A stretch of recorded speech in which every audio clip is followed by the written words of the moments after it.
For more than 30 years, Dryden Diving has restored ships, bridges, piers, and pipes, whether the water is frigid, toxic, or even radioactive.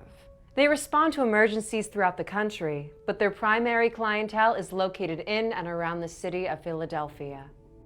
Don shared with me the dangerous history of commercial diving, and also about the methods and practices he's implemented to ensure the safety of his crew members. It was before my time, but you can see the hard hat. That's where we developed our contaminated gear from. It's funny because I feel like when, at least I think of divers, I think of that suit and that helmet right there. I don't really think of the contemporary so much. The big development between that suit and modern diving gear was a neck dam, and that was my first helmet. And you'll notice that it's got a neck dam on it. It just seals the helmet right around the diver's neck. This was a constant volume.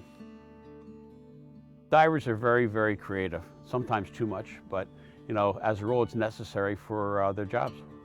Now, how did you find out about this particular type of contracting? Because it's not necessarily something you hear about too often, I guess. You know, when I started this business, construction companies had one or two divers, okay, and that was where I figured that I was going to fit in. It was about the time when the old Mark V divers from World War II were retiring, and the new guys were coming on, and they had lightweight gear and whatnot.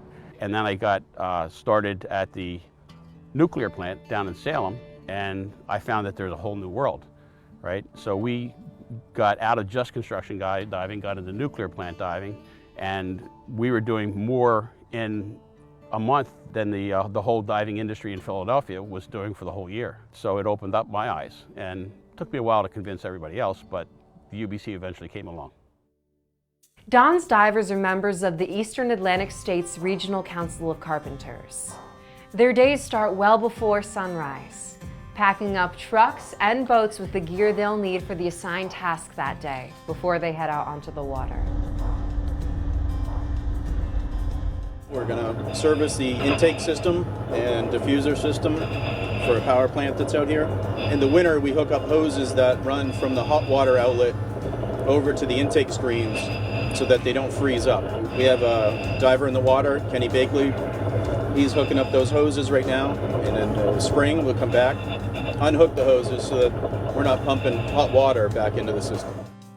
The screens and everything, they put hot water dispersal hoses down there, and I was down there actually re-hooking them back up so they could work over the winter time and just clean the screens a little bit, basically, and retrieving what we had down there from the other day.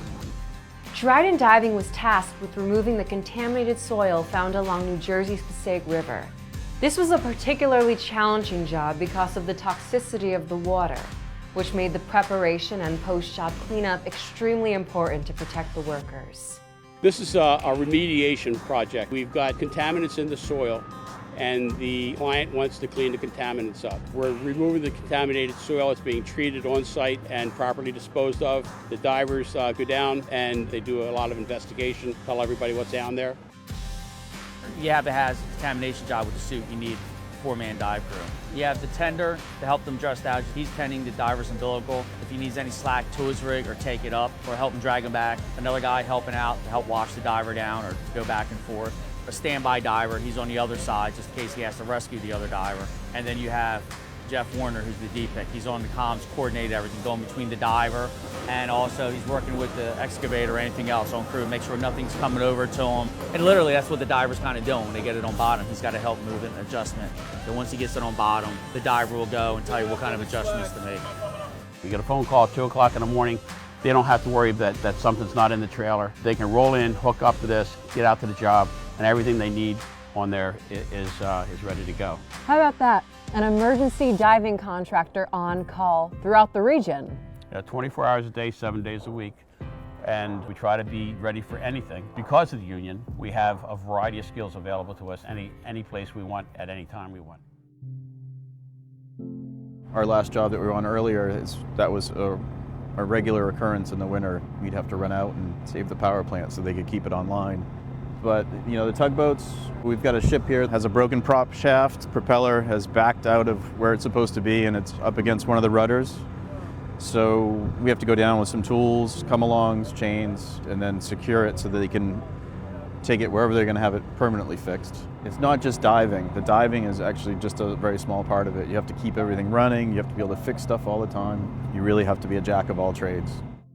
Everybody hopes that they're, at some point in their life, they're at some key moment where things are going to change. That's the signing for the very first diving language. Up until that, they said any diving on a pile driving job comes under the jurisdiction of Local Union 454. We tried to put everything in there that we actually needed to have a real working agreement, and I was the first one to sign it. So that was a big step. I'm quite proud of that. You need language, you know, you need specifications, you need work rules and things, and we never had those. So I think as a dive contractor, if you want to be successful and you want to understand the work, you have to have done it yourself. It helps if you've done it the wrong way several times so you know what not to do.